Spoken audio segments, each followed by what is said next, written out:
भगवान के भक्त दुखी क्यों रहते हैं? भगवान के भक्त निर्धन क्यों रहते हैं? उन पर आपदाएं क्यों आती हैं? इसका क्या कारण है? क्या ईश्वर इन्हें प्यार नहीं करते? क्या इनकी भक्ति या फिर इनकी पूजा में कोई कमी रह जाती है? क्या वे भगवान को दिल से याद नहीं करते? जबकि सच्चाई तो यही है कि वे दिन रात भगवान की भक्ति में मगन रहते हैं। फिर भी क्या भगवान इनके दुख को नहीं देखते? ऐसे कई प्रश्नों का सैलाब इंसान अपने अंदर लिए घूम रहा है।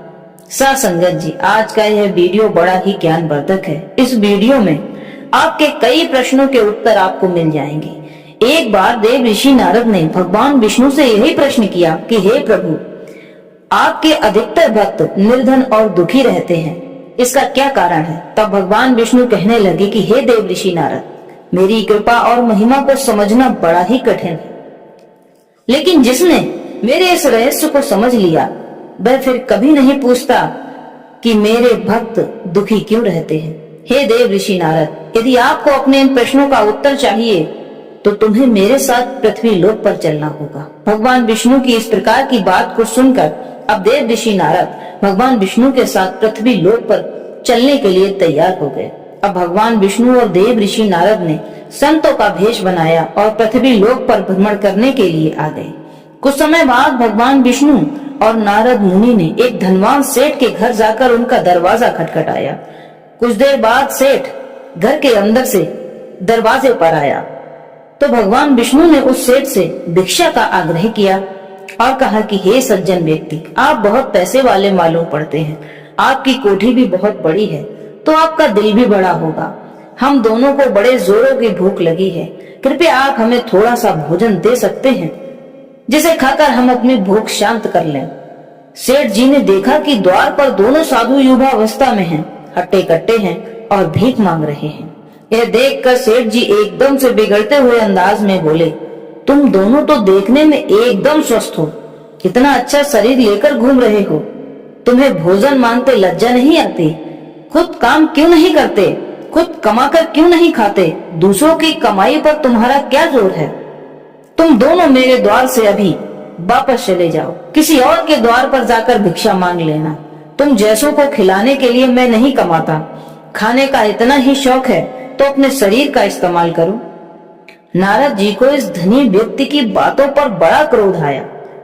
इस पर नारद जी भगवान विष्णु से कहने लगे कि हे प्रभु, यह धनवान इतना सारा धन पाकर भी हमें भोजन नहीं करा सकता, इस तरह की दौलत किस काम की है? हे प्रभु, आप इसे अभी श्राप दे दीजिए। नारद मुनि की बात सुनकर भगवान विष्णु ने उसे और अधिक धन संपत्ति बढ़ने वाला आशीर्वाद दे दिया। भगवान के वरदान को सुनकर नारद जी और अधिक अचंभे में पड़ गए। फिर कहा कि हे प्रभु, सचमुच आपकी महिमा को समझना बड़ा ही मुश्किल है।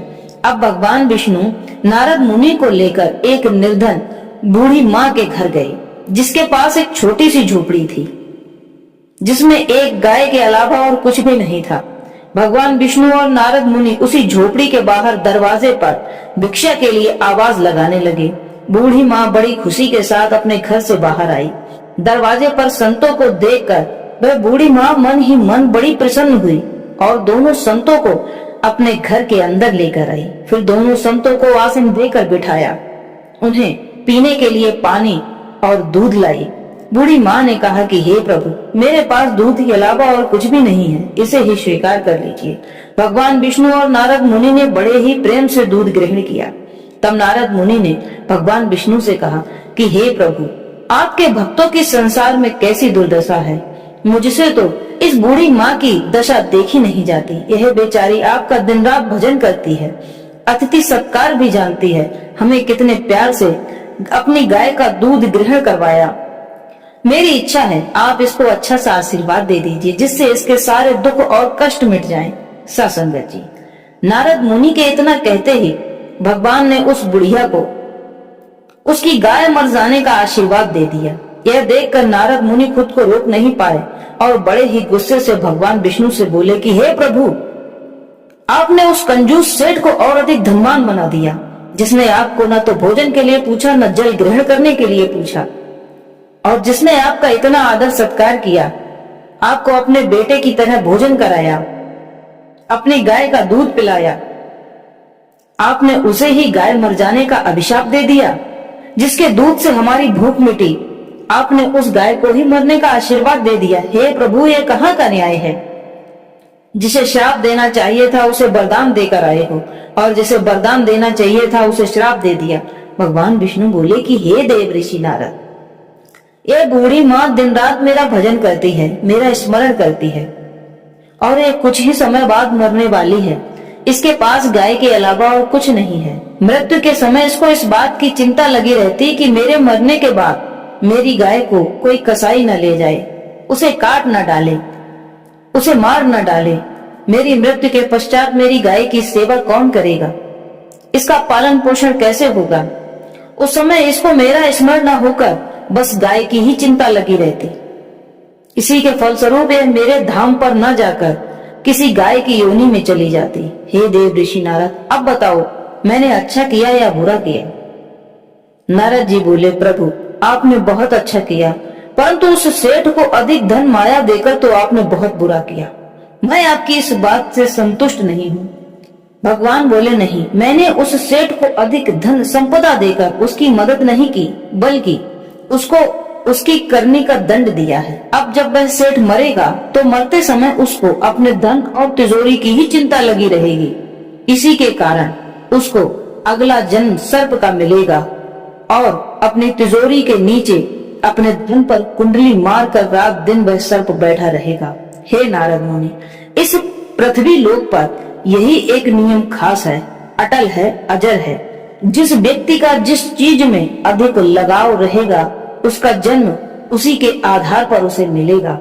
जो व्यक्ति जिस चीज का अधिक चिंतन करता है वह उसी चीज को अपने स्वप्न में भी देख लेता है। इसी कारण जीव की आसक्तियां उसे अधोगति में गिरा देती हैं। सासंगत जी, भगवान अपने भक्तों को कष्ट इसलिए देते हैं कि वह सोने की तरह तप कर सदैव स्वर्ण बने रहे, जिसकी क्रांति कभी धूमिल नहीं होती। यदि उन्हें धन का सुख दे दिया तो उनका तप नष्ट हो जाएगा। धन पाकर मनुष्य संसार में लिप्त होता है और निर्धन होने पर वही मनुष्य भक्ति में लीन हो जाता है। हे देव ऋषि नारद, धन वह साधन है, जितना इंसान को मिल जाता है असंतोष उतना ही बढ़ जाता है। भगवान अपने भक्तों को इसलिए निर्धन और दुखी रखते हैं जिससे वह समझते रहें कि संसार में सुख तो किसी के पास नहीं है। यह सुख क्षण मात्र का है, क्योंकि जो आज है वह कल नहीं, और जो कल है वह परसों नहीं रहेगा। प्रकृति के नियम बदलते रहते हैं, इसलिए मेरे सभी भक्त ईश्वर को याद करते रहें। हे नारद मुनि, इस दुनिया में कुछ इंसान ऐसे भी होते हैं जिनके पास अपार धन दौलत होती है, फिर भी वे मेरे प्रिय भक्त होते हैं। लेकिन उनमें एक खास बात होती है कि उनके पास धन तो होता है पर वह धन में लिप्त नहीं रहते हैं। वे आगे आगे चलते हैं और धन तो उनके पीछे पीछे चलता है। उनके मन में कभी भी धन के लिए ममता नहीं होती है। आम तौर पर बहुत ही ऐसे कम लोग होते हैं इस दुनिया में जिनके अंदर धन के लिए ममता नहीं होती है। हे नारद मुनि, अब तो आप समझ ही गए होंगे कि भगवान के भक्त दुखी और निर्धन क्यों रहते हैं। यदि कभी भी इंसान पर दुख आ जाए और वह दुखी हो तो उसे सहायता की जरूरत पड़े तो इन लोगों से उसे सहायता कभी नहीं मांगनी चाहिए। नंबर 1, जो कंजूस है और गाली देने वाला है। नंबर 2, जो मूर्ख है और जंगल में रहने वाला है, ठग है, नीच है, निर्दयी है। सासंगत जी, यह वीडियो यदि आपको पसंद आई है तो हमें कमेंट में जरूर बताएं।